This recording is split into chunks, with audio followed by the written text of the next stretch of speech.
Hi అండి. చిక్కటి గ్రేవీతోని చేపల కూర నేను ఇలా రెడీ చేశాను. మార్నింగ్ రైస్లోకి చేసాము, తర్వాత డిన్నర్ దోశలు చేశాను.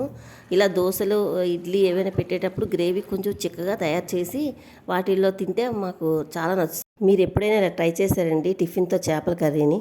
చాలా బాగుంటుందండి. ముందు మార్కెట్ నుండి తెచ్చేసుకున్న తర్వాత ఉప్పు, పసుపు, నిమ్మరసం వేసి చాలాసార్లు కడిగేసుకుంటాం కదండి. క్లీన్ చేసుకున్న తర్వాత మనం కొంచెం పసుపు, కొంచెం ఉప్పు, ఒక నిమ్మరసం వేసి నానబెట్టుకోవాలండి. మళ్ళీ చేపలకి అన్నిటికీ ఆ ఉప్పు, పసుపు, నిమ్మరసం బాగా పట్టించి ఒక పావు గంట 20 నిమిషాలు అలా నానబెట్టుకోవాలండి. ఎక్కువసేపు అవసరం లేదు ఇది పులుసు కనుక. అదే ఫ్రై చేసుకుంటే ఒక గంట 2 గంటలు నానబెట్టుకుంటే ఫ్రైకి అయితే బాగుంటుందండి. ఇది పులుసు కూర కనుక ఎక్కువ అక్కర్లేదు. అలా ఒక పావు గంట నానబెట్టుకుందాం. ఇవి 2 పొట్ట కింద ఉంటాయి కదండి, ఆ ముక్కలు. అవి 2 ఒక తలని 2 ముక్కలుగా చేశారు. దీనికి మీడియం సైజువి 3 ఉల్లిపాయలు తీసుకున్నానండి. అలాగే చింతపండు బొట్టలు 3 బొట్టలు తీసుకున్నానండి. అది కొత్త చింతపండుతో తయారు చేసామనుకోండి చేపల పులుసు రుచి చాలా బాగుంటుంది. ప్యాన్ పెట్టుకొని ప్యాన్లోని మనం కర్రీకి సరిపడగా ఒక 4 స్పూన్లు ఆయిల్ వేసానండి. అవి ఆయిల్ హీట్ ఎక్కిన తర్వాత చేప ముక్కలు మనం ఉప్పు, పసుపు, నిమ్మరసం రాసి ఉంచుకున్నాం కదండి, ఆ చేప ముక్కల్ని అలాగా మంటను మీడియంలో పెట్టుకొని వేయించుకోవాలండి. రెండు సైడ్లు బోత్ సైడ్స్ వేయించుకొని తీసుకోవాలండి. ఓకేనండి. అలా వేయించుకొని ఆ రెండోవి ఇంకా కొన్ని ముక్కలు ఉన్నాయి కదండి, వాటిని కూడా వేసి చక్కగా మంటను తగ్గించి వేయించుకోవాలండి. అలా వేగిపోయిన తర్వాత అప్పుడు మనం 3 ఉల్లిపాయలు తీసుకున్నాం కదండి, అందులో మన దగ్గర గరం మసాలా, అల్లం వెల్లుల్లి పేస్ట్ ఉంటే ఓకేనండి. లేకపోతే మనం అందులోనే 3 మీడియం సైజు ఉల్లిపాయలు తీసుకునేటప్పుడు 1 ఇంచి అల్లం ముక్క, వెల్లుల్లిపాయలు సగం వెల్లుల్లిపాయలు, అలాగే 4-5 యాలకులు, 4-5 లవంగాలు, ఒక అర స్పూను సోపు వేసి మిక్సీ పట్టేసుకుంటే సరిపోతుందండి. గరం మసాలా కానీ అల్లం వెల్లుల్లి పేస్ట్ కానీ లేకపోతే.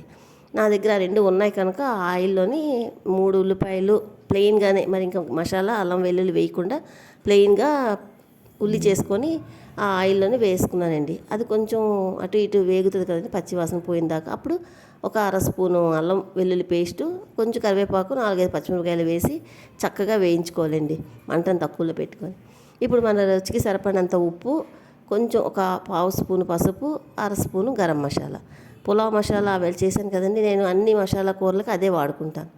అలాగే అదంతా వేగిన తర్వాత అప్పుడు కారము ఒక ఫుల్ స్పూన్ కారం పడుతుందండి. కారం వేసుకొని 2 చిన్న సైజు టమాటాలని ప్యూరీ చేసుకున్నానండి. ఎందుకంటే ఇది చిక్కటి గ్రేవీగా ఉంటుంది కనుక అలాగా టమాటా ప్యూరీ చేసుకుంటే గ్రేవీ బాగా వస్తుందండి. అలాగే అన్నీ వేగిపోయింది. టమాటాలు కూడా వేగిపోయి, ప్యూరీ కదా వేగిపోయింది, పచ్చివాసన పోయి నూనె తేలిన దాకా కొంచెం వేయించుకున్న తర్వాత ఆల్రెడీ చేప ముక్కలు మనం వేయించుకున్నాం కదండి, అవి కూడా ఒక్కసారి వేసి అలా జాగ్రత్తగా సున్నితంగా తిప్పుకోవాలండి. ఒక్క ట్రిప్పు ఇలాగ తిప్పుకున్న తర్వాత మనం చింతపండు నానబెట్టుకున్నాం కదా, ఆ పులుసు కూడా వేసుకొని ముక్కలు ములిగేటట్టుగా వాటర్ పోసుకోవాలండి. ఓకేనండి.